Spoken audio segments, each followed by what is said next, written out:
Welcome to The Confidence Conversation, hosted by Michelle Beatty.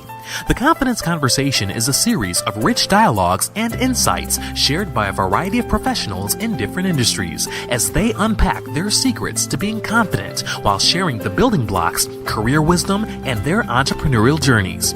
The Confidence Conversation is an expansion of the blog CareerTipper.com.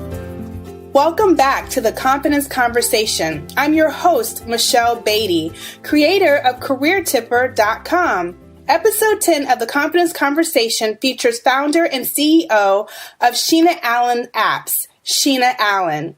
Sheena Allen Apps is a mobile app company that Sheena started as a senior at the University of Southern Mississippi. The company was started from a random idea after having a long receipt after leaving Walmart. To date, Sheena Allen Apps is home to 6 apps: Dublin, Orange Snap, InstaFunds, PicsLit, Twit Booth, and Words on Pics.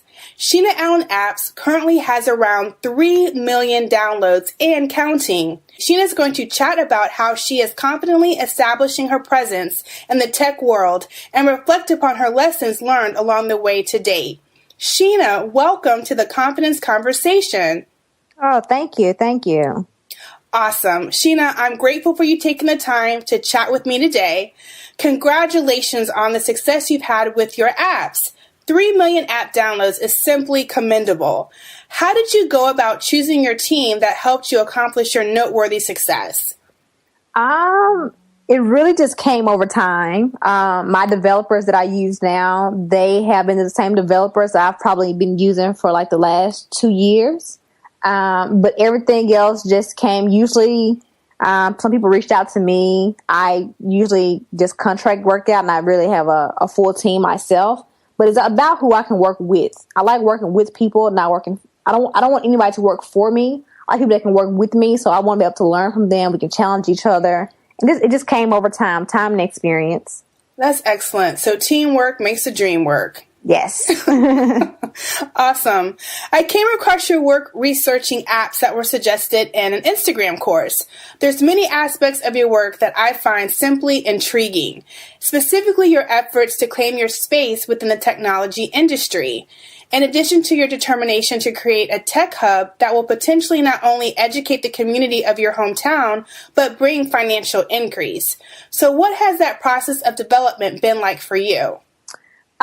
It's exciting from my end, but I will be very honest and say that sometimes it's very frustrating. Anytime you're doing something very different, it doesn't come easy. And when I say something different, my hometown or the area I grew up in, we don't have anything close to a tech hub. We rarely have major tech companies in the entire state of Mississippi. So you're pulling to do something that has never been done. And when you're from a place where they're very, very traditional, it comes with a lot of people who, they see what you're trying to do. They might support it, but they may only support it to a certain degree. So sometimes it's very, very frustrating because you're trying to explain to people something they don't really know about. So it's exciting, but it does get frustrating at times also. The processes that you're working through, is it more political or is it more mentality? Probably even. We have a great mayor here, though. Tony Yarb is a great mayor, and he's young, so he sees the vision. And that's one thing that I will say that's the good side of it. But the mentality here is the biggest issue. We are the South period, but especially Mississippi, we are very, very traditional. And, everybody's really building this creative economy, and we're kind of last.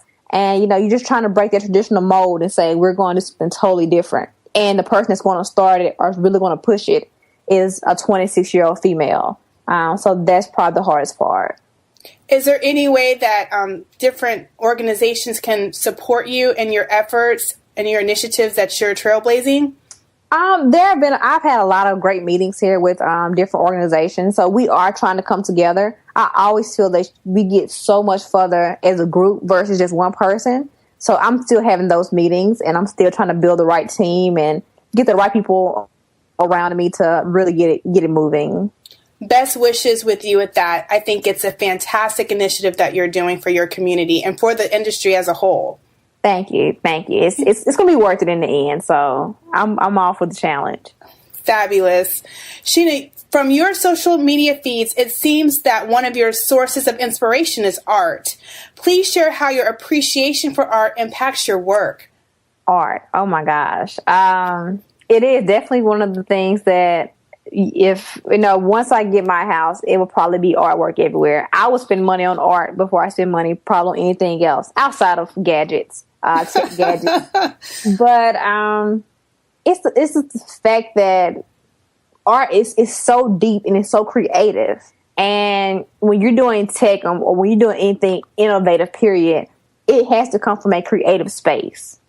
And when I look at art, it can be interpreted in so many different ways. But one thing is like, I'm always trying to figure out, like, where was that artist's head when he was painting or when he was drawing or when this was, it's so much. And for me, it's inspirational, because especially knowing that sometimes that artwork took 10 minutes, sometimes it took 10 years.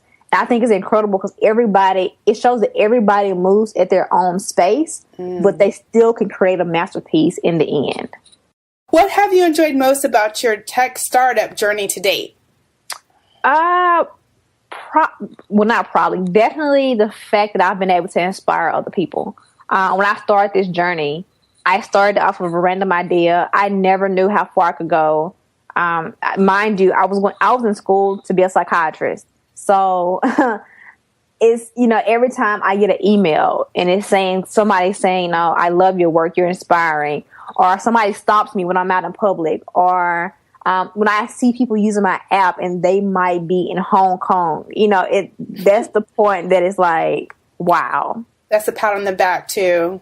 Yeah, it's amazing. So I still feel like I'm very early on. I'm actually very hard on myself. I always feel like 3 million downloads, great. I got a long way to go. But my friends around me, they're always like, you have to enjoy the journey. But it's been a great ride so far, and I'm looking forward to many, many more years of doing some extraordinary things. Your humbleness is encouraging. It's encouraging that you're still dreaming and doing, and that you're like, I'm good, but there's still room to grow. I think that's awesome. Definitely. That's awesome. Sheena, what are a few of your success tools and health tips that helps keep you strong, alert, and energized to be the mobile app guru that you are? Success tips for me, or what I do. First off is definitely prayer. I grew up, my mom, my granny, my grandmother, I grew up in the church. So prayer was always first. Outside of that, I try to get a brain break. A brain break for me is either art or it's water. Crazy enough, I can't swim, but I love large bodies of water. I love to go to a beach, to an ocean. I just want to see the ocean. It's like the water never ends, and it's just so beautiful. So those are my things as far as that. Health wise, I do try to run. I used to play sports and I got out of shape. And let me tell you, never get out of shape and then try to get back in shape. It's the worst thing ever. But I do run, and I try to exercise a lot. So that's what I do. That's for me. That's my brain break. I love it. How would you describe yourself when you started this journey in 2011, and how would you describe yourself today in 2015? 2011, unsure be the best word. I didn't know where this was going. I didn't really have a plan. I had an idea, and it started from an idea. And you have to understand, I put that app out mid to late 2011. By the end of that year, I might have had about 5,000 downloads. And it was, at one point, it was kind of like, okay, this is going to be a nice hobby. I found something I like to do, but I'm going to go to grad school and I'm going to be an IO psychologist. And things change. So now it's different because now I have a plan. Now I know where I'm going. Now I'm on a mission. And I wasn't on a mission in 2011. I had an idea and I was just unsure about where I was going to go. So that's the difference from now to then. Growth. Major growth. Nice. Out of your 6 apps, is there one that happens to be your favorite? The one that's probably my favorite would be Dublin. And the reason it's my favorite is not because of the functionality of it. It's my favorite because it was the first one to ever reach 1 million. And so that was a good milestone for me, a major milestone. So for that reason, it will always be my favorite. If I took it out the App Store today and never, ever, ever put it back in the App Store, it would still be my favorite. And for that reason. That's sweet. That's sweet. Do you tend to nurture one app over the others? No, personally, I don't. I do when it comes to from the customer's point of view, because I try to definitely cater to what the customers are loving the most. Customers in the market, I pay attention to both of those things. So depending on where both of those are, that's the app or the apps that I will cater to maybe a little bit more than the others. But I try to keep them all going. Fantastic. What is your personal mantra? Never focus on proving anybody else wrong. Just focus on proving myself right. Okay, that's like $1 million statement. All the time. That's what I tell myself all the time. For me, I feel like people get so lost on trying to prove the next person wrong because they said you can't do it or I have to do it. But if that still doesn't make you happy, why are you doing it? Just to prove somebody else wrong? That makes no sense. In the end, if you focus on proving yourself right, you'll get so much further. So for me, that's what it's about. You need to put that on a shirt. So that's it for me. That's what I live by. Or like the automatic in-app purchase, like bonus. Right. It's all good. In previous interviews, you've shared how mentorship has helped you elevate your brand. Do you find mentorship in the technology industry to be a mixture of a humbling yet empowering continual experience? Definitely. I didn't have a mentor for probably the first 2 years. But when I finally got that first mentor, it was a good thing because, for one, of course, he showed me and told me things I never knew. And then the second part of it was, he didn't care about my mentor, my first mentor. He didn't care I was female. He didn't care I was black. He cared about my vision. He cared about my ideas, about my mind. And to know that he was pushing for me and I felt the way that maybe nobody had pushed me before in the tech world, it made all the difference. So mentorship is very, very important. I encourage people all the time, reach out to a mentor. Because, what you will be very, very surprised is people are actually willing to help more than we give them credit for. My first mentor had a company that had been acquired for millions of dollars. I would have never thought he would have taken the time to take me under his wing, but he did. So mentorship is very, very important. So don't let status get in the way. Not at all. In the end, you're going to get a yes or a no. If it's a no, you keep it moving. If it's a yes, you take advantage of it. Great advice. Thank you. Okay, so Sheena, what is your process that keeps you centered and moving in peace while you're blazing these trails, miss? Family and my close friends. They're to the point. They do. My mom, my dad, my siblings, my best friends. Crazy enough, I made all my best friends make me a promise. And the promise was that if my feet ever came off the ground, that they would drag them back. They would pull me back down to earth. And that's the promise that I made them make me. Are they holding you to it? Oh, definitely. Definitely. But the crazy thing about it is, as much as I've traveled and I've met people and I've done things in the tech world or just in, this industry, period, people, the first thing they tell me is, you're so humble. And it's just, I credit my granny. Because my granny, old school, I'm from the deep South. So, growing up or even being grown, if you got out of line, like you already knew, granny wasn't having that. So it's just kind of who I am. I just can't see myself ever allowing it to make me someone different, because I'm very, very clear that as much as it can be given to you, it can be taken away also. Very true. Very true. Well, I think it's just amazing. And you are humble and preparing to have this interview with you. One thing that came through as I listened and read about you and things of that nature, it's definitely clear that you're humble. It's like, you treat it like it's not a 9 to 5 to you, but it's like, this is what I do, but there's so much more to it. Yes. And maybe that's the thing. As much as people, they say how great it is, and I don't get me wrong, I understand I have millions of downloads. I understand that I've really done something that not too many people have done or probably ever will do, especially as a Black female. I feel like I haven't even taken a baby step into what I want to do. So what was it like when you got the call? What feeling came over you when you received the call to be featured in a documentary for women entrepreneurs in the tech industry? It came about, I was speaking at the Lean Startup Conference 2014 in San Francisco.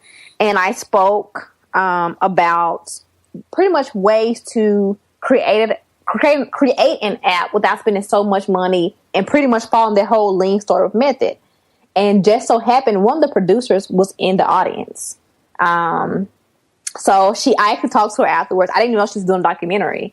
And so she gave me her card, we exchanged information, which I had done, with 100 other people. And I get an email and she's like, hey, I met you at the Lean Startup in San Francisco.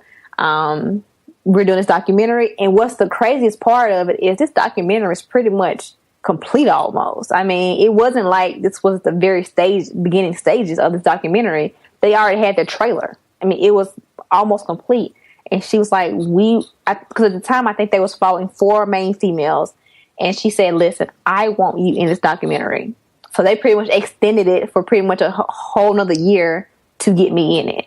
And that was very humbling for me. I was very grateful for the opportunity. And that's coming out fall 2015? Yes, it should be out in the fall. Congratulations. Oh, thank you very much. Congratulations. Sheena, please tell me, where do you see yourself 1 year from now and even 5 years from now? A year from now, definitely having Sheena Ellen Apps back in Mississippi, working on my next startup, which will, from what I want to be, I definitely want to be a startup that has a social impact to it.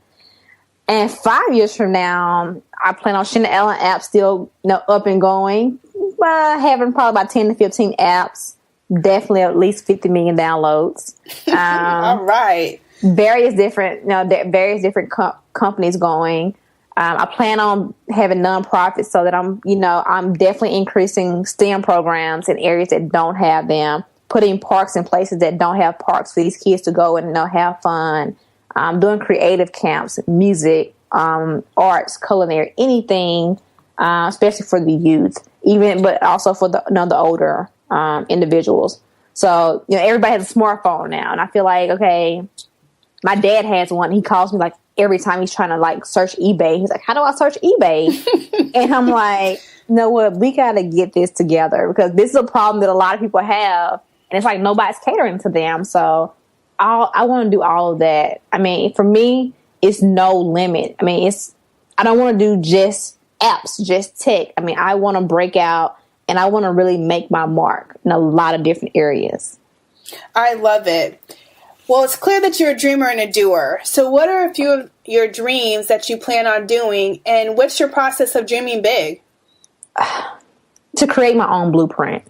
And when I say that, I feel that a lot of people who dream big, instead of getting, inspiration maybe from someone who's done it or someone, that they look up to, they try to follow that same model. And that's just not what I'm trying to do. We think about people like Steve Jobs or even people like Jay-Z. I mean, no matter what level of the spectrum you're looking on, anybody that you can just name off the top of your head, you know them so well because they created their own blueprint. They didn't do what the next person did, Mm-hmm. They create their own path. And for me, that's what I want to do. I want to create my own blueprint. And it's like, you get in now and you don't. And it's crazy because when I started this, because I had a phone and I had an idea for an app. And then now, though, I see the potential in myself that I didn't see in 2011. And my focus is clear. I'm going to create a blueprint that nobody else has ever done. If you're going to follow somebody's footsteps, you might be able to follow mine, but I'm not following anybody else's. I'm going to do it in a way that nobody's ever done it. So your pursuit fuels your legacy. Yes. Oh, definitely.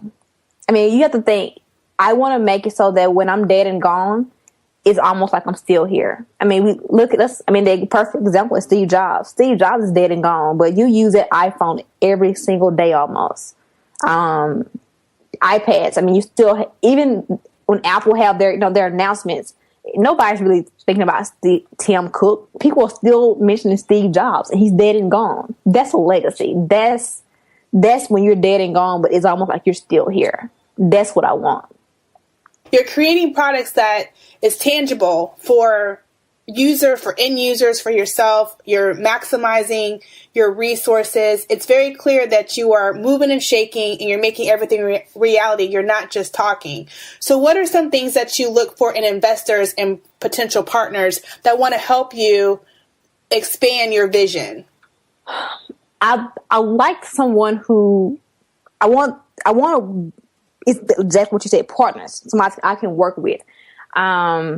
Anytime that I'm looking for an investor, I'm thinking of investors, somebody that can be part of the team, is, do you see the vision? Do you believe enough that if this thing does not work out in 6 months, are you going to just walk away? Like, do you truly believe in the vision?